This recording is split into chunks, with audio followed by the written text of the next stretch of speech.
Hey, I'd like to welcome you to another episode of Mission Matters. My name is Adam Torres, and if you'd like to apply to be a guest on the show, just head on over to missionmatters.com and click on Be Our Guest to apply. All right, so today I have Megan Mackay on the line, and she's Executive Director at Leverage Ed Foundation. Megan, welcome to the show. Thank you. So nice to be here. Thanks, Adam. Okay, so these are my favorite episodes to record or go live with. First off, love welcoming new authors into our community and onto the show. For everybody that's listening to this, Megan is one of our latest authors in our Business Leaders book series. So Megan, first off, just want to say, hey, congrats. Thank you. Thanks. It's been great. It's a great challenge. Oh yeah, and one that we're happy to be on this journey with you to produce. Making books, creating books, distributing books, not easy, but it's going to be fun working on this project with you. All right, well, just to get this episode started, we will start this one the way that we start them all, with our Mission Matters Minute. So Megan, we at Mission Matters, we amplify stories for entrepreneurs, executives, and experts. That's our mission. Megan, what mission matters to you? I care about access to education, a high quality education for all children. And that has been my mission from the very start. And I work with school systems leaders in order to make that so. Love bringing mission-based individuals on the line to share why they do what they do, how they're doing it, and really what we can all learn and grow from that mission. So I guess just to get us kicked off, like, how did that, you mentioned from the start, like, when did you know that education and this would really be your mission? Like, how did that come about?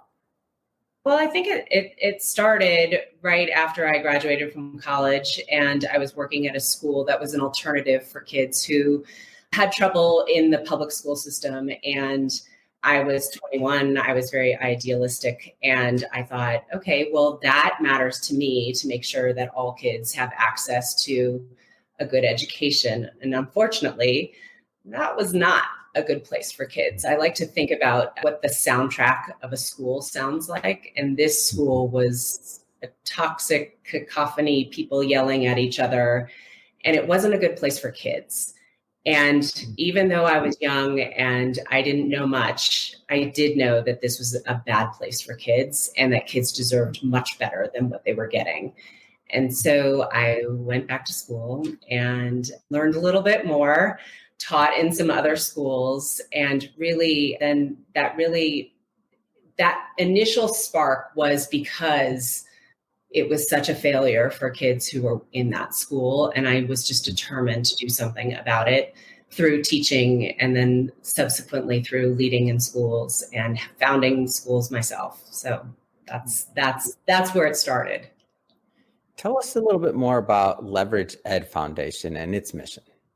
Sure. So the Leverage Ed Foundation, we're about 5 years old, so we're still young at this, but we're all about leaders. And I think that one of the things is our theory of action is, if we can support leaders by connecting them to each other and with ongoing professional development, that they will be able to sustain their careers. So this isn't about us just supporting them. It's about them having access to something where they can support themselves and each other. So we've created this, what we call a collective of leaders, and we run regular cohorts where we focus on problems of practice that people bring to the table. So it's not just about our ideas, but it's about the idea of the collective. And there are already so many good things that are coming out of it where we build things together. And it's really about this notion of collective action to make sure that sustaining their careers is a possibility. So you mentioned in the beginning that you earlier in your career, that there's some opportunity, like you were in one particular school that, just wasn't a good place for kids, not the right soundtrack. What do you find are some of the challenges maybe now that the school systems are having in the country? Well, we all know that the pandemic was a big challenge, a bigger challenge than we'd ever seen before. But I would say that even before the pandemic, if you looked at any of our national standardized test scores. And look, some people are anti-standardized test. I think that data is important because it tells you something about how well our schools are doing. And before the pandemic, we weren't doing very well. And then the pandemic hits, and now it's really, really hard because there are a lot of kids who missed those foundational years of really learning to read and learning like what is math and scientific principles and being able to practice in an environment where they were with their peers. So I think that we have a lot of catch up to do. And unfortunately now there are all these stats on the number of people who are leaving education because they realize that a lot of the problems have become intractable, and the pandemic really shined a light on the failures of the system. And so it's not just one thing, it's a whole, it's the system as a whole. And I always think about, well, what are we as adults doing to make sure that the children who are in our care are getting what they deserve? Yeah, and as I think about this, and I'm a big fan of the collective model and the way that you're running Leverage Ed Foundation, because I mean, we're not quite a collective at Mission Matters, but I guess sometimes I use the word interchangeably, collective versus collaboration. I know they're different, but I like to think that a lot of our growth and a lot of the best ideas we've had have really come from the collective or the collaborators, however we want to say it, for Mission Matters. What has been maybe some of the benefits that are the outputs that's come from using this collective model when it comes to Leverage Ed Foundation? Yeah, good question. I think a lot of it is about, again, because we're connecting people to each other, we're able to do a little bit of matchmaking. So all of my team members and we really value getting to know people and building those relationships so that we understand, one person, for example, said, I'm interested in building a new school. And so I need some ideas about from people who have built their own schools or are working in a school that it has some innovative ideas. And how can I capture those and really bring them into my school? I think that our job is to connect that person with other people who are doing the same. So that's one example. I think another example is, we have a number of executives within the collective who are running very big school districts or school networks. And their challenges are a lot more related to how do you interface with a board that may not understand the challenges on the ground? How do you make sure that your professional development and the training of the adults in your schools it's cohesive and that it actually gets at what the adults are expected to do in order to make sure that the kids are all getting a very high quality experience, and it's not spotty, that it's consistent and that it's aligned to the mission, vision, and values of their school. So when it comes to ongoing professional development, and I see how Leverage Ed Foundation kind of fits in that space in a really unique way. I don't care what a lot of people that watch this, they're business owners, entrepreneurs, executives, like experts, like a lot of different individuals that watch our program. And when I think about professional development, like this is always a hot topic, whether you're a financial advisor or otherwise, accountant, CPA, like all these things where, we have to continually get our skills better because rules change and other things change, right? That just we want to stay in compliance and relevant in the market. So for Leverage Ed Foundation, in relation to teachers and educators, can you maybe talk a little bit about the importance of professional development and like ongoing education? Sure. So I think oftentimes when we think about school systems leaders, they are in charge of professional developments within their school systems, but they themselves don't often have access to high quality professional development, nor do they have access to each other. If you are part of a larger district, then that might be so.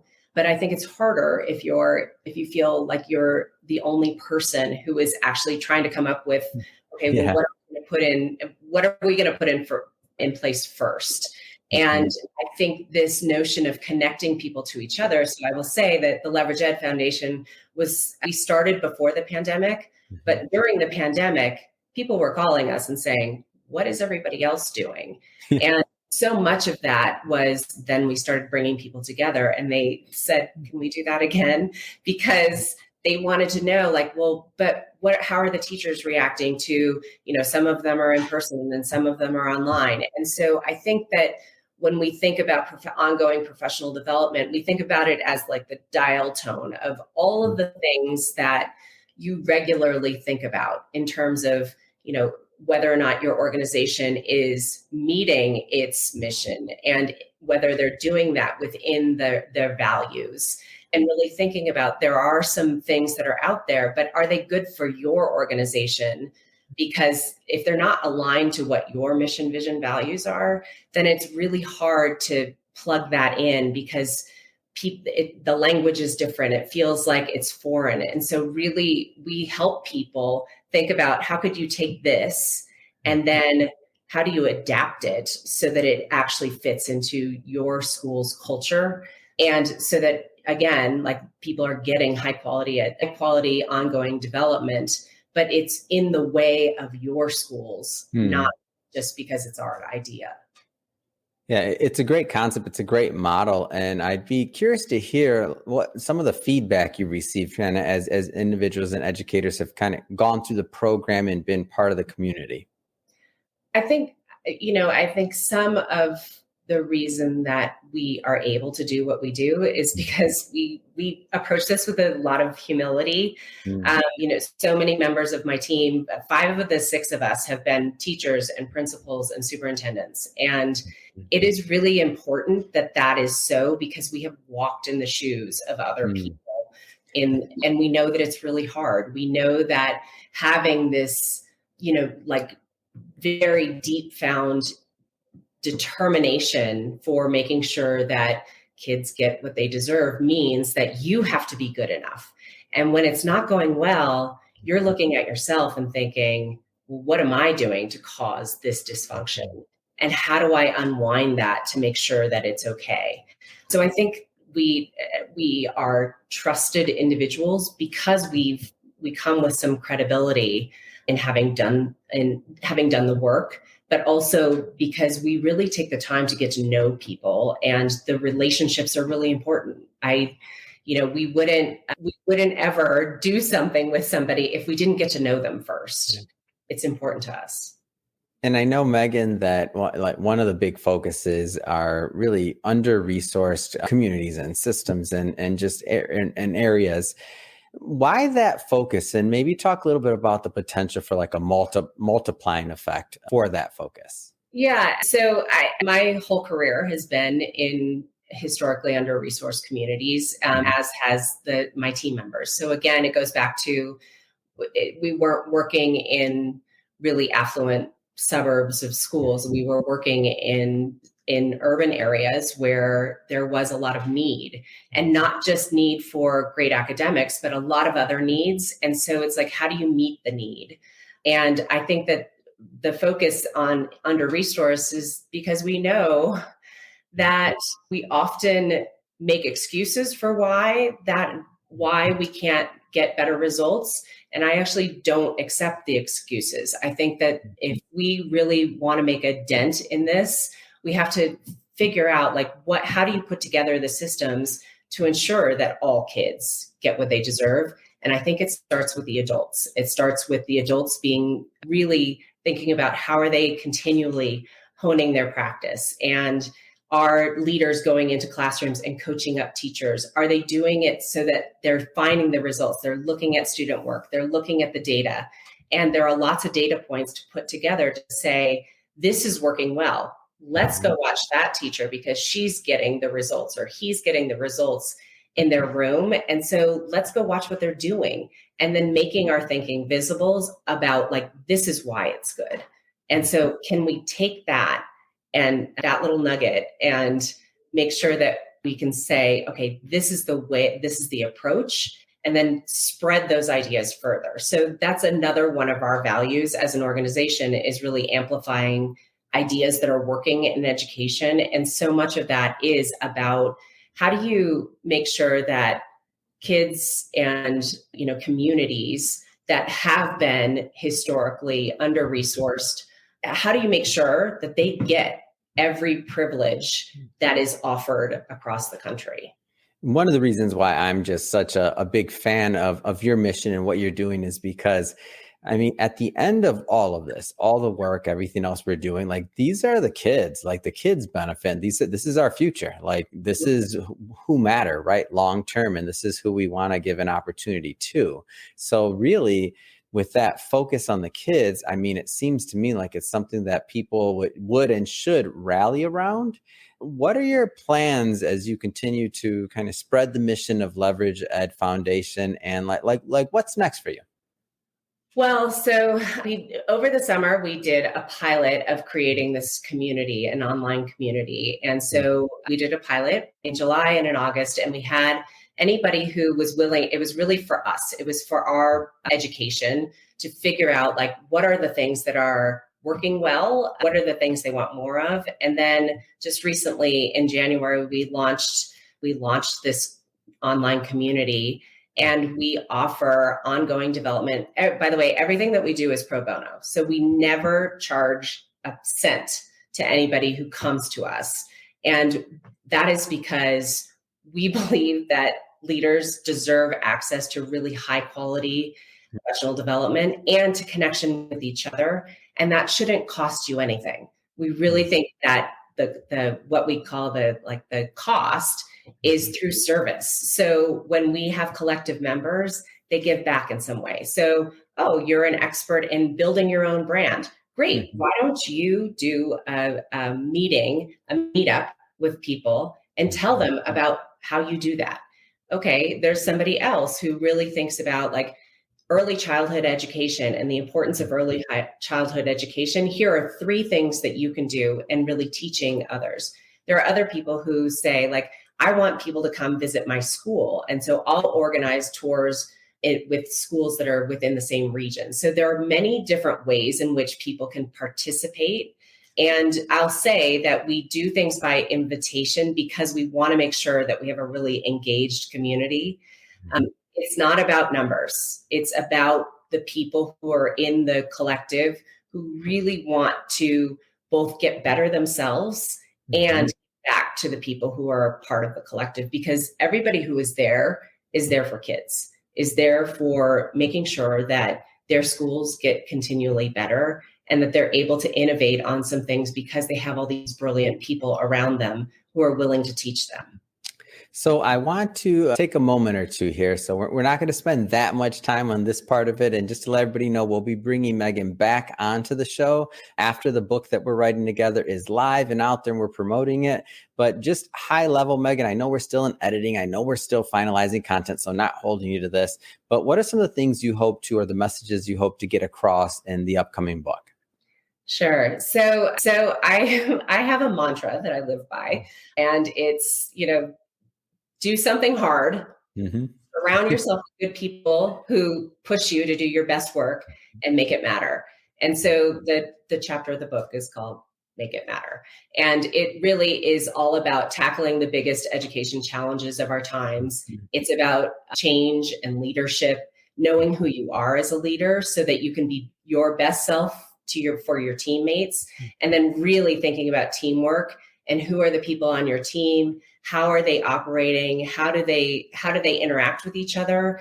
And then how do they make sure that everybody is behind this rallying cry about making sure that we are doing all that we can and we're holding ourselves to high expectations to make sure that kids get what they deserve. And a lot of that is about connection to each other and knowing each other. So I believe that that's what makes it matter, is making sure that the adults feel like they are the responsible parties. And by the way, like they're responsible, and we want to make sure that they get support. And so it's not just throw them in the deep end, it's give them the support that they need and deserve.